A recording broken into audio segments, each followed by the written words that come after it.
Bonjour frères et sœurs et merci de votre fidélité. Au cœur de cette semaine de prière pour l'unité des chrétiens, placée sous le signe de la communion fraternelle, l'Évangile nous confronte à des hommes animés d'un tout autre esprit. Ils observent Jésus avec suspicion, guettant ses paroles et ses gestes dans l'espoir de le surprendre en faute. Nous sommes bien loin alors de l'esprit de l'Évangile que Jésus est venu révéler et incarner. Face à cette controverse autour du sabbat, Jésus ne se laisse pas entraîner dans une polémique stérile.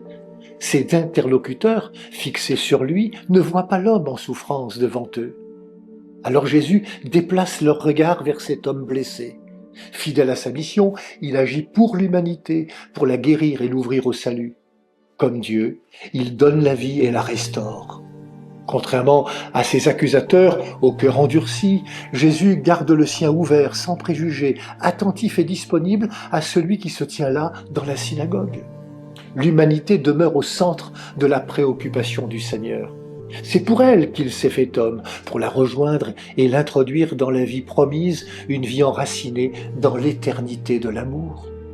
Pour réveiller les consciences et provoquer les intelligences endurcies, pour faire jaillir la lumière au cœur des ténèbres, Jésus pose un acte de salut. Étend la main, dit-il à l'homme.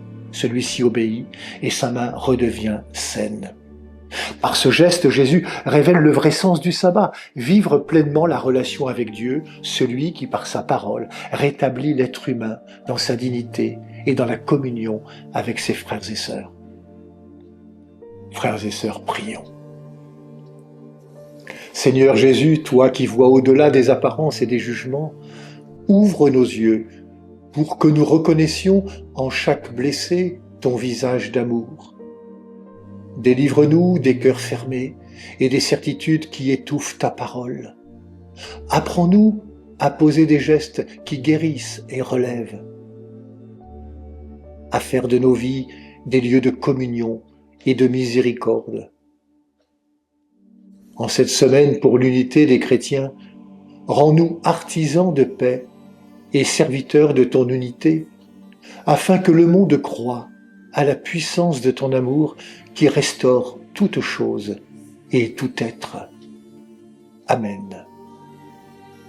Bonne journée à toutes et à tous, prenez bien soin de vous et des autres.